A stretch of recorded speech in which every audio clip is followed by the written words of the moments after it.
ఆ రంగును బట్టి ఆకర్షితులవుతారు ఇతరులు. ఆ వాసనను బట్టి ఆకర్షితులవుతారు ఇతరులు. అందరికీ నమస్కారం. నేను మీ హనీబీ అశోక్. ఎపిథెరపీ, తేనెటీగల ద్వారా వైద్యం. ఈరోజు ఒక మంచి టాపిక్తో మీ ముందుకు రావడం జరిగింది. రైతు సోదరులకి, వ్యవసాయదారునికి సంబంధించింది ఇది. ఈ రైతుకి తేనెటీగల పెంపకందారుడికి సంబంధం ఏంటి, లేదా ఆ పంటకి ఈ తేనెటీగలకి గల సంబంధం గురించి ప్రతి రైతు కూడా నా దృష్టిలో శాస్త్రవేత్త. ఎందుకంటే తను పంట విత్తేటప్పుడు నేల దున్నే దగ్గర నుంచి కూడా, విత్తనం సెలెక్ట్ చేసుకోవడం దగ్గర నుంచి కూడా, ఆ విత్తనం మొలకెత్తి ఎదుగుతూ పంట దిగుబడి చేతికి వచ్చే వరకు కూడా తన సొంత పిల్లల్ని ఏ విధంగా అయితే చూసుకుంటాడో, పసి పిల్లల్ని చూసుకున్నట్టు చూసుకుంటాడు ఆ పంటని. ఉదయం లేచిన దగ్గర నుంచి పొలం వెళ్ళి ఆ పంటని చూస్తూ సంతోషపడతాడు. ఆ పంట ఎదుగుతూ ఉంటే ఈ సంవత్సరం అన్నా గడిచిన సంవత్సరం కన్నా 4-5 బస్తాల పంట దిగుబడి ఎక్కువ వస్తుందో అన్న ఆశతో. కానీ తీరా చివరికి చూస్తే అనుకున్నంత దిగుబడి రాదు. ఎందుకు, ఎక్కడ జరుగుతుంది ఈ పొరపాటు? ఇక్కడ మనం ఒకటి గమనించాలి. ఈ సృష్టిలో ఉన్న ప్రతి జీవి తన జాతిని అభివృద్ధి చెందించుకోవాలి అంటే పరాగ సంపర్కం అనేది తప్పనిసరిగా జరగాలి. ఇప్పుడు జంతువులకి అంటే చలనం ఉంది కనుక ఇబ్బంది లేదు. మరి మొక్కలకి చలనం లేదు. ఇవి ఎలా పరాగ సంపర్కం చెందుతాయి? ఇక్కడ మనం గమనించినట్లయితే కొన్ని రకాల జాతులు ఉన్నాయి. తాడి చెట్లు ఉన్నాయి, మగ ఆడ రెండు ఉంటాయి. ఈత చెట్లు ఉన్నాయి, మగ ఆడ ఉంటాయి. తర్వాత ఖర్జూరం ఉంది, మగ ఆడ ఉంటాయి. అట్లాగే కొన్ని చెట్లకి మగ పువ్వులు ఆడ పువ్వులు సపరేట్ ఉంటాయి. ఒకే చెట్టుకి మగ పువ్వులు ఉంటాయి, ఆడ పువ్వులు ఉంటాయి. అట్లాగే కొన్ని పువ్వులకి ఒకే పువ్వులో మగ బీజ కణాలు ఉంటాయి, స్త్రీ బీజ కణాలు ఉంటాయి. రెండు ఉంటాయి ఒకే పువ్వులో. ఇట్లా రకరకాల పంటలను బట్టి, రకరకాల జాతులను బట్టి అవి ఉండటం అనేది జరుగుతుంది. మరి ఈ మొక్కలకి చలనం లేదు కదా, ఇవి ఎలా సంపర్కం అనేది జరుగుతుంది వీటిలో? మా దృష్టిలో అయితే 4 రకాలుగా జరుగుతుంది. ఒకటి గాలి ద్వారా జరుగుతుంది, రెండవది నీటి ద్వారా జరుగుతుంది, మూడవది స్వయం సంపర్కం, నాలుగవది పరపరాగ సంపర్కం, అంటే పరుల ద్వారా జరిగే సంపర్కం. దీన్ని పరపరాగ సంపర్కము అని చెప్పి పిలుస్తూ ఉంటాం. ఇప్పుడు గాలి ద్వారా ఎలా జరుగుతుంది అంటే, మనం అప్పుడప్పుడు వింటూ ఉంటాం, మన రైతులు ఈ సంవత్సరం పైరు గాలి వీస్తుంది, పంట దిగుబడి బాగా వస్తుంది అంటారు. అంటే ఒక క్రమ పద్ధతిలో గాలి వీసినప్పుడు పంట దిగుబడి పెరుగుతుంది అనేది రైతు యొక్క నమ్మకం. ఇక్కడ ఎలా జరుగుతుంది? ఉదాహరణకి వరి తీసుకున్నట్లయితే దాని పువ్వు అంటే కంకి అంతా కూడా ఒకే హైట్లో ఉంటుంది కుడి ఎడంగా. ఆ కంకి పూత దశకు వచ్చినప్పుడు ఈ గాలికి ఈ చెట్టునున్న కంకి ఇలా ఊగుతూ ఉన్నప్పుడు ఒకదానికొకటి అంటుకొని ఈ సంపర్కం అనేది జరిగి అది గింజగా మారుతుంది. వడ్లు కానివ్వండి, గోధుమలు కానివ్వండి, ఇలాంటి పంటలు. ఇది గాలి ద్వారా జరిగే సంపర్కం. ఇలా సంపర్కం జరిగి అది ఫలదీకరణం చెంది గింజగా మారుతుంది. రెండవది నీటి ద్వారా. కొన్ని నీటి జాతి మొక్కలు ఉన్నాయి, అవి నీటిలో ఎక్కడో కింద ఉంటాయి. అవి కూడా నీటిలో పుష్పిస్తాయి. వాటిలో కూడా ఆడ మగ ఉంటాయి. మరి అవి కూడా నీటి ప్రవాహానికి ఆ మగ పువ్వులోని పిప్పుడు రేణువుల మార్పిడి పిప్పుడు రేణువులు ఈ ఆడపువ్వు దగ్గరికి చేరుకుని ఇది సంపర్కం చెంది ఫలదీకరణం చెందుతుంది. ఇట్లా నీటి ద్వారా జరుగుతుంది నీటి జాతి మొక్కల్లో. రెండోది స్వయం సంపర్కం. మొక్కజొన్న తీసుకున్నట్లయితే ఉదాహరణకి కండి అనేది, ఆ మొక్కజొన్న పొత్తు అనేది మధ్యలో వస్తుంది, దాని పువ్వు అనేది పైన వస్తుంది, శాంతం పైన. ఈ మొక్కజొన్న కండిని మనం గమనించినట్లయితే బయట పీసులు గుత్తిల్లా కనిపిస్తాయి. ఆ పీసును పట్టుకుని వస్తే ఒక్కొక్క పీసు ఒక్కొక్క మొక్కజొన్న గింజ దగ్గరికి వస్తుంది. అంటే ఒక్కొక్క మొక్కజొన్న గింజ నుంచి ఆ పీసు బయటకు వచ్చింది, ఇది పువ్వు. ఈ పీసు చివరన ఆ పువ్వు అనేది పుష్పిస్తుంది. పైన ఉన్న సుంకి ఆ దాసరేనా అని చెప్పి అంటాము.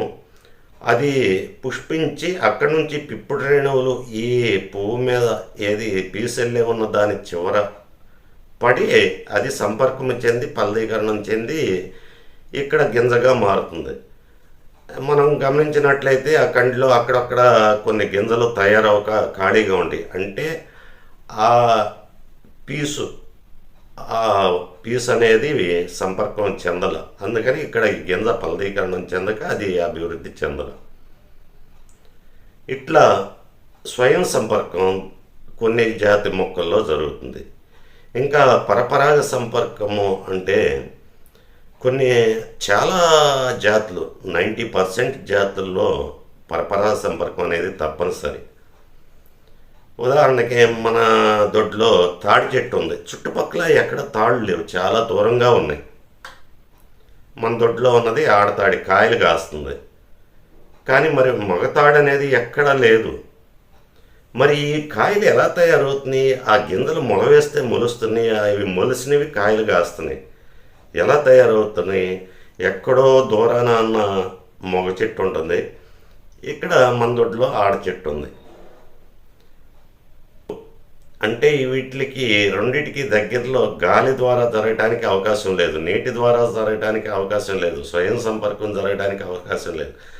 కనుక ఇతరులు వచ్చి సంపర్కం చెందించాలి. ఇతరులు రావాలంటే వాళ్ళు ఊరికే రారు, వాళ్ళకి ఏదో ఒకటి ప్రతిఫలంగా ముట్ట చెప్పాలి. కనుక ఈ పువ్వులకి రంగు, వాసన అనేది ఇచ్చాడు. ఎందుకంటే ఆ రంగును బట్టి ఆకర్షితులు అవుతారు ఇతరులు, ఆ వాసనను బట్టి ఆకర్షితులు అవుతారు ఇతరులు. ఇక్కడేదో మంచి సువాసన వస్తుంది, పువ్వు మెచ్యూర్ అయింది అనుకుంటా అని చెప్పి ఆ ఇతరులు అంటే ఇక్కడ మన దృష్టిలో కీటకాలు అంటే తేనెటీగలు, సీతోకోకచిలుకలు, తుమ్మెదలు, దోమలు లాంటివి, ఇలాంటి వాటిని కీటకాలు అని చెప్పి పిలుచుకుంటాం. ఇక్కడేదో మంచి సువాసన వస్తుంది, అవి ఎక్కడో గాల్లో ఎగురుకుంటూ వెళ్తూ ఉంటాయి ఆ దారిలో. కానీ వాటిని ఇవి ఆకర్షించాలంటే మరి వాటిని అట్రాక్ట్ చేయాలంటే మంచి వాసన లేదా మంచి వాటికి ఈ పువ్వు మంచి రంగులు వెదజల్లితే ఆ కీటకం అనేది ఆ రంగును చూసి ఆకర్షితులవుతుంది. ఆ వాసనకి ఇక్కడికి వస్తాయి. వచ్చిన తర్వాత ఈ ఒక్క వాసన ఈ రంగుకి సరిపెట్టుకోగదా, వాటికి ఏదో ఒకటి ప్రతిఫలంగా పిలవటం అయితే పిలిచాము. ఈ రంగుని బట్టి, ఆ వాసన బట్టి ఆ కీటకాన్ని ఇక్కడికి పిలిచాం. కానీ దానికి ప్రతిఫలంగా ఏదో ఒకటి ఇవ్వాలి. కనుక ఈ మకరందము, పిప్పొడి నువ్వు కొంత తీసుకెళ్ళి అక్కడ మా జాతి చెట్టు ఉంది, ఆడ చెట్టు ఉంది, ఆ ఆడపువ్వులు మెచ్యూర్ అయి ఉన్నాయి, విచ్చుకున్నాయి, కొంత వాటికి అందించి వెళ్ళు. ఆ సృష్టి గొప్పతనం ఇదంతా కూడా. ఆ కీటకాలు వచ్చి ఈ పువ్వులోని మకరందం తీసుకునేటప్పుడు ఈ పిప్పుడు రేణువులు ఆ కీటకాల కాళ్ళకి అంటుకుంటాయి. మళ్ళీ ఆ చెట్టు దగ్గరికి వెళ్ళి ఆ పువ్వు మీద వాలినప్పుడు ఈ పిప్పుడు రేణువులు ఆ ఆడపువ్వుకి అంటుకుని అది సంపర్కము చెంది ఫలదీకరణం చెంది కాయగా మారుతుంది. ఇక్కడ ఇదే సమయంలో అక్కడ అదే పువ్వు ఎందుకు మెచ్యూర్ అవ్వాలి, అదే పువ్వు ఆడపువ్వు ఎందుకు ఇచ్చుకోవాలి? మధ్యాహ్నం ఇచ్చుకోవచ్చుగా, సాయంత్రం ఇచ్చుకోవచ్చు కదా. గమనించినట్లయితే ఒక జాతి మొక్కలు ఉదయాన్నే మొక్కలు వాటి పువ్వులు ఉదయాన్నే మెచ్యూర్ అవుతాయి. కొన్ని రకాల జాతుల పువ్వులు మధ్యాహ్నం మెచ్యూర్ అవుతాయి. కొన్ని రకాల జాతుల పువ్వులు సాయంత్రం మెచ్యూర్ అవుతాయి. ఆ సమయంలో ఆ జాతి మొక్కలు ఎక్కువగా మెచ్యూర్ అవుతాయి కనుక ఈ కీటకాలు ఆ జాతి మొక్కలు ఎక్కడున్నాయో వాటినే ఎతుకుతూ ఉంటాయి. మధ్యాహ్నం సమయంలో ఏ జాతి మొక్క అయితే పుష్పించిందో అదే జాతి మొక్కలు ఎక్కడున్నాయో ఆ మొక్కలను వెతుకుతూ ఉంటాయి. సాయంత్రం ఏ పువ్వు అయితే వీటికి దొరికిందో అదే జాతి మొక్కలు ఇంకా ఎక్కడున్నాయో, అంటే ఈ సమయంలో ఈ పువ్వు మెచ్యూర్ అయింది కనుక మిగిలిన మొక్కలు కూడా ఈ సమయంలోనే మెచ్యూర్ అవుతాయి ఆ పూలు కూడా అని వాటికి అర్థమవుతుంది. అర్థమయ్యి అదే జాతి మొక్కల మీద ఎక్కువగా వాడటానికి ప్రయత్నం చేస్తూ ఉంటుంది. ఇలా ఈ కీటకాల ద్వారా ఈ పిప్పటి రేణువుల మార్పిడి అనేది జరిగి పంట దిగుబడి ఆ ఫలదీకరణం చెంది ఆ పువ్వు అనేది కాయగా మారుతుంది. కొన్ని రకాల చెట్లు ఉన్నాయి, మొక్కలు ఉన్నాయి. ఉదాహరణకి మినుము బాగా మోకాళ్ళు ఎత్తున పెరుగుతుంది, అల్లుకుపోతుంది. పూలు ఎక్కడో లోన పోస్తాయి ఆకుల కింద. మరి వాటికి స్వయం సంపర్కము కుదరదో, లేదా గాలి ద్వారా పిప్పటి రేణువులు వచ్చి కలవటానికి ఆ ఆకులు కిందకి ఈ గాలి అనేది వెళ్ళదు. నీటి ద్వారా అసాధ్యం. అవి కూడా మరి పరుల్ని ఆకర్షించాలి. ఈ పప్పు దినుసులు కానివ్వండి, నూనె గింజల పంటలు కానివ్వండి, ఇటువంటి పంటలన్నీ కూడా పరపరాగ సంపర్కం ద్వారానే ఫలదీకరణం చెంది అవి కాయగా మారుతాయి, గింజగా మారుతాయి. మనం గమనించినట్లయితే మినపకాయ తీసుకుందాం, దానికి 4-5 గింజలు వస్తూ ఉంటాయి. కానీ మధ్యలో ఎక్కడో 1 గింజ 2 గింజలు తయారవు. అంటే ఆ పువ్వు సరిగా పాలినేషన్ సంపర్కం అనేది జరగల. అంటే ప్రతి పంటకి కూడా సంపర్కం అనేది తప్పనిసరి గనక ఆ పూత దశలో కూడా మనం జాగ్రత్తలనే తీసుకోవాలి. మన పంట పూత దశకు వచ్చినప్పుడు, ఇప్పుడు వరి ఉంది, సుంకి విచ్చుకున్నప్పుడు రైతు ఏమంటాడు, వర్షం పడింది అనుకోండి, రైతు ఏమంటాడు, అయ్యో నా పంట అంతా కూడా సుంకు మీద ఉంది, వర్షం పడింది, మామిడికాయ వచ్చేస్తుంది అంటాడు. అంటే ఆ విచ్చుకున్న ఆ సుంకిలోకి ఈ వర్షం చినుక అనేది పడితే అది చనిపోతుంది. చనిపోయి అక్కడ బూజు లాంటిది మనకి గ్రీన్ కలర్లో బూజులాగా వచ్చి అది చివరికి నల్లగా తయారవుతుంది. దాన్ని మామిడికాయ అని చెప్పి పిలుస్తూ ఉంటారు. అంటే సుంకి మీద ఉన్నప్పుడు వర్షం పడితే ఆ మెచ్యూర్ అయిన పువ్వులోకి వర్షపు చినుకు వెళ్ళితేనే ఆ పువ్వు చనిపోయింది.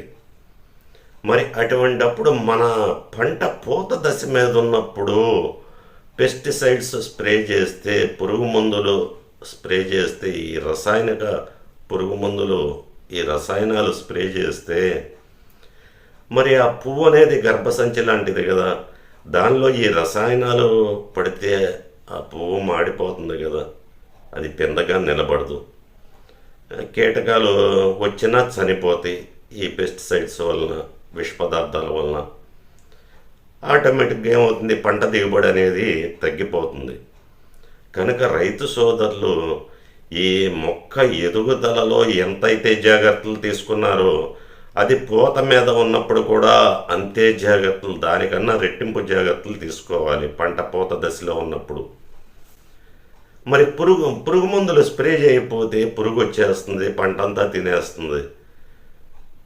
మీరు చెప్పారు బాగానే ఉంది, పంట బాగా పూత దశకు వచ్చింది, పురుగు దాడి చేస్తుంది, పురుగు వస్తుంది, స్టార్ట్ అయింది. మరి ఎలా? ఇంతకాలం జాగ్రత్తగా పసిపిల్లలాగా పెంచుకున్న పంటని ఆ పురుగులు తినేస్తంటూ రైతు నష్టపోతాడు కదా. మరి పురుగు మందు స్ప్రే చేయొద్దంటున్నారు, ఎలా?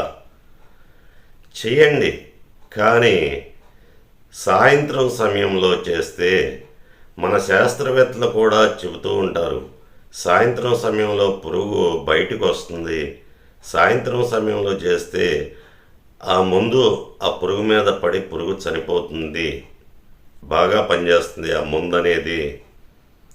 అదే ఉదయం మధ్యాహ్నం సమయంలో చేస్తే ఎండ తీవ్రత ఎక్కువగా ఉంటుంది కనుక తొందరగా ఎవాపరేట్ అయిపోతుంది ఆ పురుగు మందు అనేది. అదే సాయంత్రం సమయంలో చేస్తే బాగా పనిచేస్తుంది. నాకు 10 ఎకరాలు ఉంది, సాయంత్రం చేయమంటున్నారు. 10 ఎకరాలకి నేను సాయంత్రం పూట మొదలు పెడితే రోజుకు 1 ఎకరమో 2 ఎకరాలనే కదా చేయగలిగేది. 2-3 స్ప్రేయర్స్ పెట్టుకుని చేసుకోవాలి. లేదా ఇవాళ 2-3 ఎకరాలు, రేపు 2-3 ఎకరాలు అలా స్ప్రే చేసుకుంటే సాయంత్రం పూట కనుక ఈ స్ప్రే చేసినట్లయితే ఈ కీటకాలకు కూడా హాని ఉండదు. ఎందుకంటే ఈ పంటలో ఎక్కువ శాతం ఉదయం పూటే కదా మెచ్యూర్ అయ్యేది వాటి పూలు. కనుక ఉదయం ఈ కీటకాల పని చూసుకుంటాయి, వాటి పని అవి చేసుకుంటాయి. సాయంత్రం పూట పురుగు మందు స్ప్రే చేసుకుంటే కనుక అసలు ఎవరికి ఇబ్బంది అనేది ఉండదు. ఈ పూలు కూడా మెచ్యూర్ టైం 3-4 అవర్స్ ఉంటుంది. ఆ ఉదయం కాకపోతే మధ్యాహ్నం అయినా ఈ కీటకాలు వచ్చి వాటి పని అవి చేస్తూ ఉంటాయి. ఆ మెచ్యూర్ టైం అయిపోయిన తర్వాత పువ్వు అనేది ముడుసుకుపోతుంది. ఇది గమనిస్తూనే ఉంటాం, మనందరికీ తెలుసు. ఆ పువ్వు ఉదయం ఇచ్చుకుంటుంది, సాయంత్రానికి ముడుసుకుపోతుంది. తర్వాత మీరు పురుగు ముందు స్ప్రే చేసిన ఈ కీటకాలు రావు, ఆ పువ్వులో కూడా పడదు. ఇటువంటి జాగ్రత్తలు తీసుకొని మంచి దిగుబడుల్ని సాధిస్తారని చెప్పి కోరుకుంటూ సెలవు తీసుకుంటున్నాను. నమస్కారం.